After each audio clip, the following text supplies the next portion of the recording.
Hey, it's your boy Joey Joseph. What's good? What's good? What's good? Now, I want to talk about something different today. So just things that have been on my mind for a while, and being an athlete in the past, growing up playing sports my whole life, and then getting into college and playing sports, and I dropped out my first year playing a lot, partying too much, but I think I could do a service to my favorite sports, and right here, Sports Athletic Administration Building, University of Illinois, DIA, as you can see. So it's kind of aligning that I have this lot and everything, and I have certain thoughts about, wanting to coach and wanting to write certain sports journals and things like that. And I was thinking about writing a short sports journal. It's going to be short but impactful. I know it is. So that's why I want to start this video to say, I don't care what your dream is or what idea you have and you want to come to pass. Let that motherfucker sing. I don't care who tell you what. If that's what you want to do it. This would be just part of my dream. This isn't the whole thing. It's just part of it. It's the other side. Because I act, I write. I'm mainly a writer, mainly a screenwriter. But, I want to act in my own films that I wrote. And produce them. And hopefully direct as well. So I'm doing a lot of, comedy and things like that. I love comedy, but I find myself as a comedian as well. That's the route that I identify with in the acting world. So you'll probably see me doing pop-up shows in Chicago and things like that. Things of that nature, and working with different artists and things like that. I would love to work with Becca Brown, though. She's cool. She seemed cool. She's beautiful, smart, talented, skilled, ambitious. I want to work with people like that. Great women. Whole lot of women too. But if you got dreams, chase them. Meek Mill shit. But I had this thought from football, and it's a very small thought. I'm not sure if you guys have had it before. I don't know what you're gonna think about it. So let's just go with it. So I'm going back to the days of practicing, and the days of seeing other teams practice, and seeing how other teams are doing it, different things like that. And I came to the conclusion, and when you think about sports and things like that, and big trades, and seeing how LeBron can't win unless he has somebody put on his, traded to his team. Because when has LeBron ever won a championship without having to build a super team outside of what is already there, outside of the structure? And that's what I'm saying. What if you could build a super team within a structure? And it's about three things: coaching and the will of the players. Alright, so that's one. Coaching and the will of the players, they gotta want to do it. Having a good coach is so important. So important. That guiding and that structure, because, he or she will guide the whole, staff. And the staff will in turn guide you as well. The second is practice. The way you practice. So football, I see everybody, and they still doing, these drills and different things like that, but they don't really go into it. And what I'm saying to go into it is sometimes you got to get back to the basics. Not only back to the basics is what made you want to play that sport or get into that sport. The love of it, probably, that love of it probably at a young age. And that's going back to playing ball on the course with your homies if you play basketball, or just playing scrap tackle football in a big ass field, kind of like this or something like that, with your homies or something like that. And you would just play all day. You got to get back to that mentality and practice. And you can do it, and this is any sport kind of thing, but I'm just choosing football. So think about it like this. And this is short. Utilize the drills and different things like that. But what if you had, out of a 5-day week of practice, you know, you got a day to rest and then game day.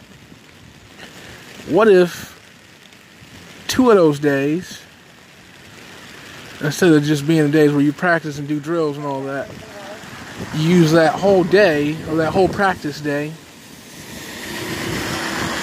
to just fucking play the game. You know what I'm saying?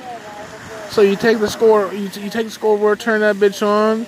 You take the leader of your A squad. So say you got a quarterback, the leader of your offense, of the A squad, the number 1 leader at that position, and you put him on the opposite team. You swap quarterbacks, you do different things like that. You swap stars, but not too many. Usually you don't have too many stars on football, on one offense, on one defense. Just enough to get things going. Alright, so that star is now on the B squad. He or she is going to bring motivation.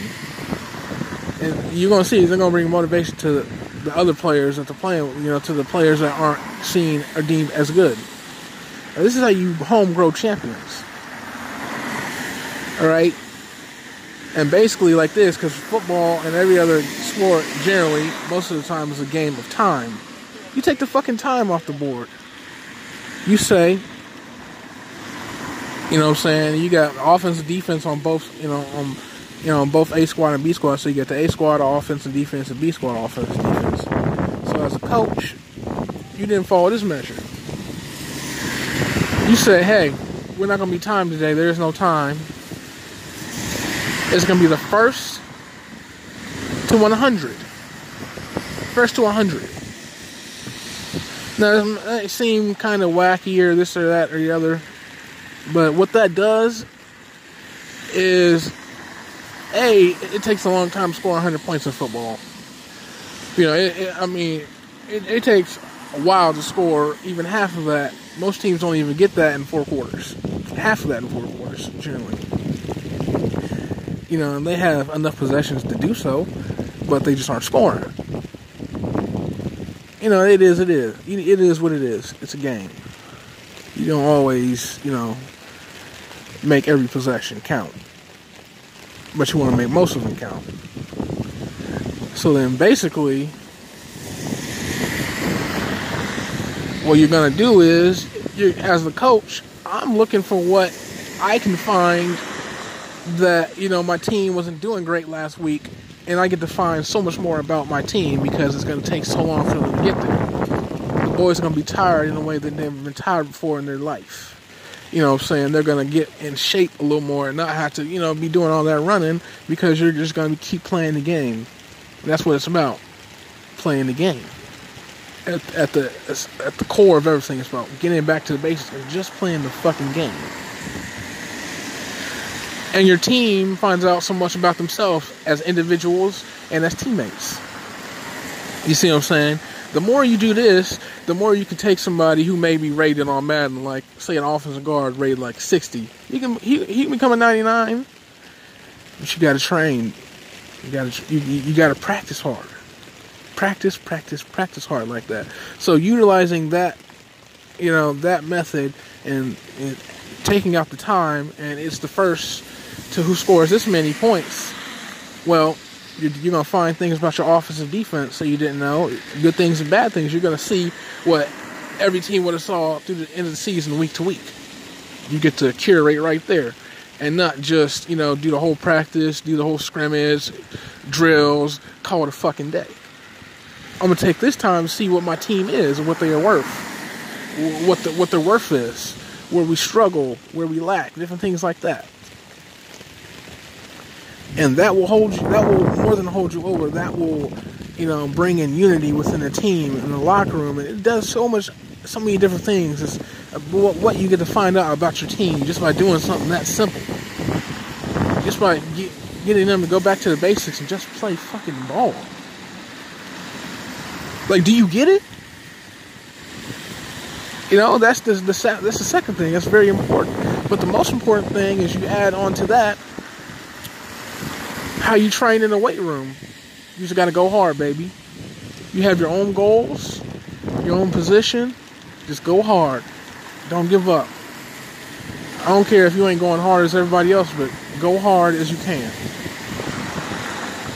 Go as hard as you possibly motherfucking can in the weight room. And then critique yourself at your position and make goals for get your players to make individual goals for themselves. And let them stick to it. Make them stick to it. That's how you create champions. As opposed to LeBron bringing them to his team to win championships. That's how the Bulls came together in the 90s. You have your few star players that, you know. And then you get, you know what I'm saying, Rodman came along out of nowhere. But it wasn't like the LeBron where he had to bring, or Jordan and Pippen had to bring them to the team just to win, because they had already won. But by the time they already won 3, by the time fucking Rodman got there. So let's not talk about that. Stephen A. I'm not Stephen A. But motherfuckers on SportsCenter. They'll talk about that shit all day. I mean, you LeBron fans will. One of my best friends is a LeBron follower. Ugh. Like, come on now. But this right here is definitely a winning method. There's 1,000 ways to skin a cat, but for all you sports folk out there who play sports and want to coach and things like that, just think about that like that. Think about that. Think about things like that. Sports from that angle. Can you create champions like that? Yeah, what up?